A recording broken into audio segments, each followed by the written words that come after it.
Só Saúde. Oferecimento Laboratório Análises. Agora também na Rui Carneiro.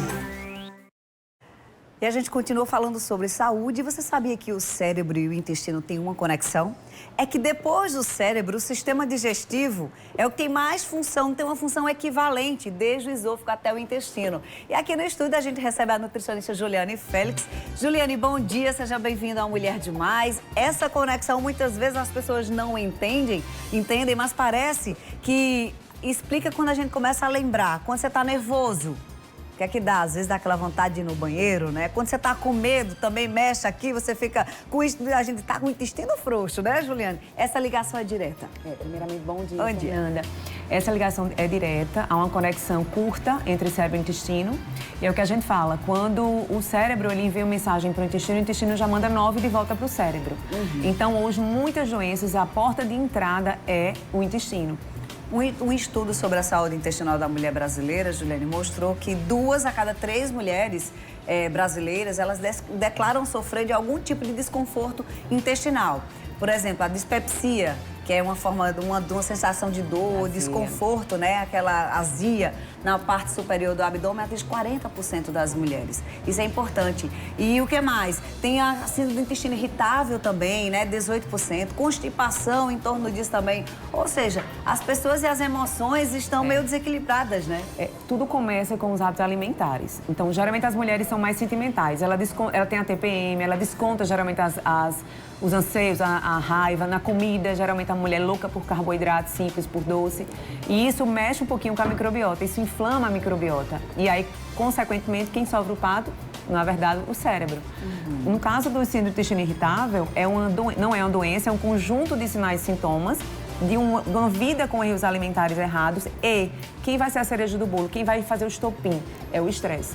Então, na síndrome, o estresse está muito associado ao desenvolvimento dessa síndrome do intestino irritável, que acarreta muito, prejudica muito sua vida social. É comum que pacientes que apresentem mais de um sintoma ao mesmo tempo? São pacientes que se queixam de uma flatulência constante, de uma distensão abdominal que super incomoda esse paciente. No final, ele amanhece bem sequinho, no final do dia ele está com a barriga super distendida, ele não consegue se alimentar, ele sente desconforto, ele não consegue ter uma vida social normal, né? E aí precisa ser tratado, porque se eu tenho o intestino inflamado, se eu tenho o intestino doente, é o intestino que não absorve nutriente. Então, ele não consegue levar nutrientes para as células. Então, ele vive cansado, fadigado, estressado. E o que ninguém geralmente sabe, 80% da nossa serotonina é produzida no intestino. Então, quem não produz serotonina é ansioso e irritado. Por isso que gente que fica de mau humor pode estar com relação que está comendo, alimentação. Juliana, então o tratamento envolveria alimentação e o que mais? O primeiro ponto é tratar esse intestino. Você tem que diminuir a quantidade de bactérias patógenas com medicações e suplementações que ajudam nessa detoxificação e desinflamação. Depois a gente entra com uma dieta específica em alimentos pouco fermentáveis, consequentemente, e mudança de estilo de vida. Por exemplo, a atividade física, ela moldula o intestino. A gente consegue modular, melhorar esse intestino com a atividade física diária. Não precisa ser nada intenso, mas ela precisa ser diária, associada com a dieta, focada nesse tipo de quadro e melhora da ansiedade, entendeu? Aí esse paciente começa a desinflamar, a barriga começa a parar de distender, ele começa a voltar a ter melhora dos sintomas, mais disposição para o dia a dia. A Ângela do Hernani Sattler, ela comentou conosco que toda vez que ela fica nervosa, ela sente dificuldade de deglutir. Ela disse que já fez todo tipo de exame, nunca deu nada. E ela quer saber, será que eu não estou com algum problema digestivo, ou até mesmo com ansiedade? Se ela fez uso prolongado, por exemplo, dos prazóis da vida, ou de alguma medicação para a parte de gastrite esôfago, isso pode acarretar quando essa medicação é indicada por um longo período e ela não mudou o estilo de vida. Mas como é uma conexão, quando eu estou estressado, quando eu estou nervoso, em algumas pessoas há vamos dizer assim, uma constrição, uma trava. Então, a digestão, ela para, bem como a absorção. Então, isso pode acontecer já a partir do esôfago. Olha, a Juliane vai continuar conosco. Você manda dúvida pelo zap do programa, 991050400, que ela vai esclarecer as dúvidas. Pode esclarecer até através do nosso Correio TV, né, Dezica? Pode, você manda a dúvida e a Juliane, depois do programa, vai gravar um vídeo para explicar. Agora, Juliane, outra dúvida importante que a gente tem que esclarecer é sobre necessidades fisiológicas. A gente diz assim, mas eu sou um reloginho. Não, eu passo 3 dias sem ir. Qual seria o normal, o que a gente considera dentro do padrão? O normal é ir ao banheiro todos os dias, tá? Cada um no seu horário. É interessante você estipular esse horário, certo? Não é normal pessoas que vão ao banheiro 3, 4 vezes. Muita gente acha que isso é normal, é fisiologicamente normal. Não, não é. A gente tem quase 7 a 8 metros de intestino. Então, não é normal você comer e já ter vontade de ir ao banheiro. E isso pode ser um quadro de disbiose, mas o correto é observar a frequência diária e, segundo, o formato dessas fezes. O formato dessas fezes, ela fala muito se você tem uma disbiose, que é um desequilíbrio da flora, ou o intestino saudável, uma eubiose, que a gente chama. Juliane vai continuar aqui conosco, manda tua dúvida no 991050400. No próximo bloco a gente continua batendo papo, mas... Falei pra você que era rapidinho, já estamos de volta e hoje aqui no nosso quadro Sua Saúde, a gente tá tomando um cafezinho, inclusive saudável, porque tem frutas, né, tem proteínas, enfim. Falando sobre a saúde do nosso intestino, a gente tá fazendo essa relação dos distúrbios funcionais do nosso intestino e as conexões que se faz com o cérebro. No nosso quadro hoje, a gente entrevista a nutricionista Juliane Félix. Juliane, a gente já falou sobre um monte de situações aqui no programa e os nossos telespectadores estão partilhando dúvidas. Vamos esclarecer as que a gente puder? A Gleis de Caporã gostaria de saber, eu sou ansiosa e toda vez que eu arroto... Peraí, e toda vez que eu como, arrota muito. Ela quer saber se tem alguma relação. Se esse arroto ele for logo após se alimentar, tipo no máximo 20 minutos, ela provavelmente tem uma disbiose ou o que a gente chama de SIBO, supercrescimento bacteriano no intestino delgado, que faz essa produção grande de gases por uma mal digestão e um aumento da pressão no estômago.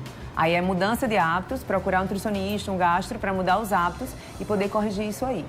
A Nina, de Mata Redonda. Um beijo, Nina. Obrigada pela audiência. O meu intestino não funciona, ela tá sempre com a barriga inchada, com aquele desconforto, passa mais de 5 dias sem ir ao banheiro. O que faz para melhorar o intestino? Sem dúvida, mudar os hábitos. Avalie o consumo excessivo de leite e derivados, de glúten e do excesso de açúcar. Isso aí alimenta as bactérias metanogênicas, que são bactérias patógenas ruins, que causam constipação. Elas prendem o peristaltismo. Peristaltismo são ondas que levam o bolo fecal para o reto. Então, se eu como ruim, esses gases metano, ele faz com que o peristaltismo fique bem lento. Então, eu não consigo ir ao banheiro com tanta frequência. Já um outro telespectador compartilhou conosco, não se identificou, mas fala de flatulência, que tem muito. Qual seria a causa? Pode estar associada a síndrome do intestino irritável, sem dúvida está associada a uma disbiose. E aí teria que fazer a mesma coisa com a telespectadora passada. Retirar os alimentos flatulentos e inflamatórios. Caseína, por isso que eu falo leite e derivados. Glúten, que aumenta a permeabilidade, inflamação e gases, e o excesso de açúcar. A Jordânia, que é lá de Cruz do Espírito Santo, ela queria saber, Juliane, se o problema intestinal citado por você pode ser diagnosticado através de algum exame, por exemplo, ultrassom. Ela disse que tem uma filha de 4 anos que sofre com constipação, fez ultrassom nessa semana e deu tudo normal. Não. Geralmente, eles são sintomas que a gente avalia a nível clínico.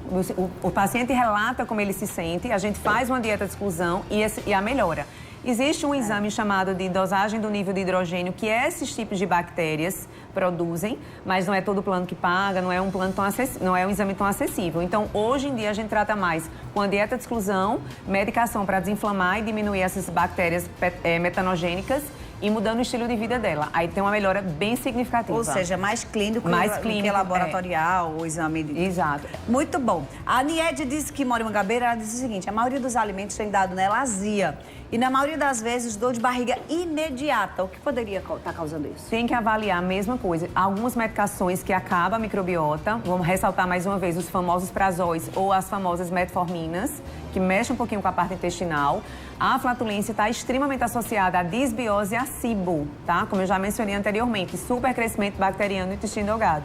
Então, sem fechar desse diagnóstico, tem que se fazer a mudança de hábito, a dieta adequada e a desinflamação. Elita, de Campina Grande, um beijo, Elita. Ela disse que o intestino dela geralmente funciona bem, mas às vezes foge do normal. Ela quer saber por que tem tanto empachamento, né, que tem que andar, a ponto de andar com o Lufital na bolsa. Às vezes ela tem tanto gasto, só falta desmaiar de tanta dor. Pode ser a disbiose, pode ser uma hipocloridria, né? Eu preciso do meio muito ácido no estômago para fazer uma digestão adequada, empurrar esse bolo alimentar mais rápido para o intestino e você não ficar com essa sensação de empachamento. Então, é interessante você ir para um nutricionista para avaliar isso e corrigir sua dieta e voltar a ter, até mesmo, repor enzimas digestivas para você voltar a ter uma digestão adequada. A Silmara traz a questão das frutas. Ela está pedindo indicação para fruta que faz bem para o intestino solto.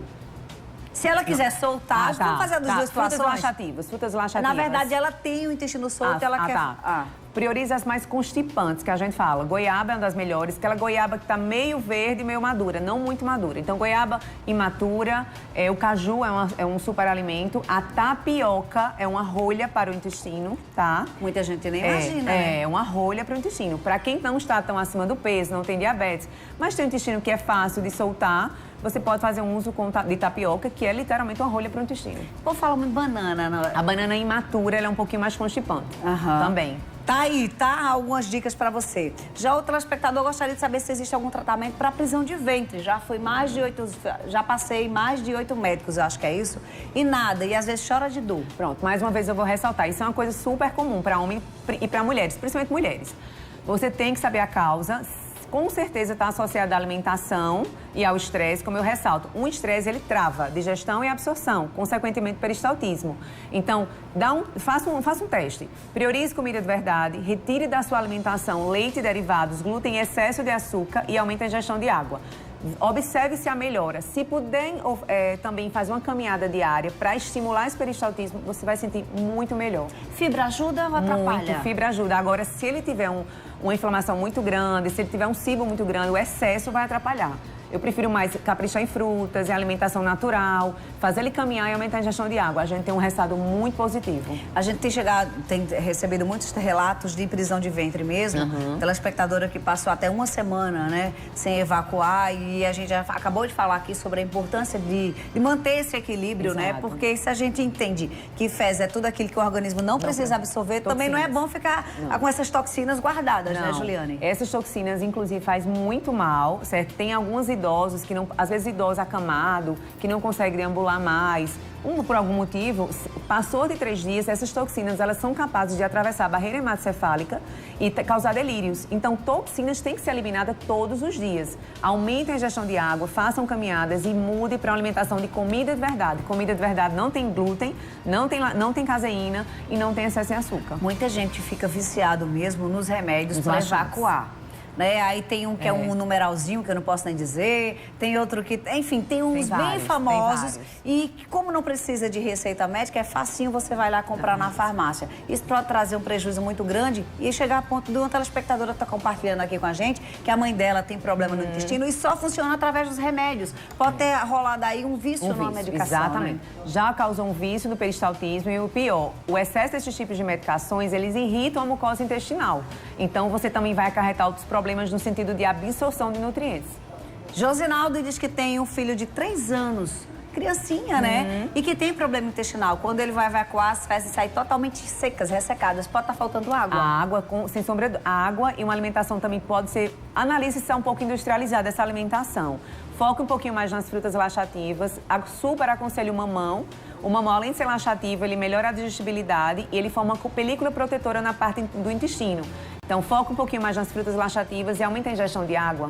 Quem passou por cirurgias, por exemplo, às vezes o corpo talvez esteja em mudança, né? Claro. E buscando aí a homeostase, pode dar uma desequilibrada, pode, Juliane? Pode dar. A telespectadora disse que fez cirurgia de hérnia de disco há 4 dias, está sem defecar e ela está preocupada, é normal. Que você deve estar, obviamente, quietinha, parada em casa, né? Descansando, se recuperando. Então, quem é que estimula o peristaltismo? O caminhar, a atividade física, os movimentos diários. Então, se você está parada, quieta, sedentária, você não está estimulando esse peristaltismo. Então, aconselho, aumenta a ingestão de água, aumenta o aporte de fibras derivados de frutas e alimentação natural. E alguns movimentos circulares na região da barriga podem ajudar um pouquinho, já que você está num pós-operatório. Falar de cirurgia, tem uma telespectadora que partilhou aqui cesariana e laqueadura. Ela disse que depois que fez a cirurgia, ela sente muita dor e ao banheiro chega até a sangrar. Mas já faz tempo que ela fez a cirurgia, 3 anos. Tem que avaliar isso aí. Em relação à cicatrização, é importante, certo? E avaliar a alimentação também. Agora, assim, veja se você consegue aumentar um pouquinho o tipo de atividade física no nível de caminhada, porque isso pode melhorar um pouquinho também. Vê se esse peristaltismo está tão lento, porque se tiver, ela vai sentir dor. Há nervos, a conexão do intestino com a parte de onde foi a cirurgia, que esses nervos podem, na verdade, causar essa dor que ela sente. Quando a gente tem bebê e o bebê está com dificuldade, os médicos geralmente orientam nós, mães ou pais, a fazer aquele movimento de bicicletinha, fazer massagem abdominal e tal. Funciona para o adulto também, Juliane? Como eu acabei de mencionar, funciona porque você está estimulando o peristaltismo, tá? Você pode passar um pouquinho de óleo na mão. Para os bebês, a gente vai fazer o movimento da perninha. Mas para os adultos, você pode passar um óleo na mão e fazer movimentos circulares, puxando de cima para baixo, tá? Então, você vai estimulando esse peristaltismo e aumenta a ingestão de água para que eu faça o peristaltismo, mas eu consiga varrer esse bolo fecal até o reto. Já a Juliane de Sapé disse que teve problemas sérios com o intestino. Ela está compartilhando a situação dela. Ela passou quase um mês na UTI e ela teve pólipos intestinais e ainda sente desconforto, né? E aí tá com medo de poder tudo voltar. Ou seja, ela traz a importância de como é sério isso e que não é bobagem. Ah, não, eu tomo um remedinho e resolve tudo. Não é bem assim, né, Juliana? Exato. Provavelmente, Juliana teve, se foi pólipos inflamados, provavelmente diverticulite. Diverticulite ou diverticulose causa muita dor. Dor ao ponto de você ir para o hospital mesmo. A diverticulite está muito relacionada a essa inflamação exacerbada lá no colo e excesso de leite, de caseína. Não é a lactose, gente. O problema é a caseína e o glúten. Que muita gente não sabe que no leite tem, né? Exato. O problema é que não é a lactose. Muita gente fala, eu comprei o queijo lac frio, eu comprei um leite sem lactose. Não é a lactose, é a caseína inflamatória demais. Ou seja, é zero leite. É zero leite e derivados, tá? E o glúten, que aumenta a permeabilidade e causa um nível de inflamação exacerbada. Então, no caso de uma diverticulite, que parece o quadro dessa telespectadora, limpe sua dieta, priorize comida de verdade, não coma nada do que vem da prateleira. Comida de verdade não vem da prateleira, vem da panela, vem do chão. E aumenta a ingestão de água. Também, se você puder procurar um profissional para repor os micronutrientes, como magnésio, como vitaminas de complexo B, você vai ter uma melhora absurda, porque eles estão diretamente relacionados a essa inflamação nos divertículos. A partir de hoje, preste atenção, porque se alimentar bem vai muito além de ter um bom corpo, de estar em dia ou pensar no verão. Também está influenciando aí nas emoções. Juliane, obrigada por ter vindo bater esse papo aqui com a gente. Quem quiser lhe encontrar na internet, qual é o seu Instagram? Meu Instagram é Ju Félix, tudo minúsculo, Ju Félix _Nutri. Vai lá, segue a Juliana, tem sempre muitas informações importantíssimas. Tá? Obrigada, meu bem. Boa semana. Obrigada. Sem caseína, sem glúten, sem industrializados, com muita água e alimentação de verdade. É verdade. Um beijo, meu amor. Obrigada.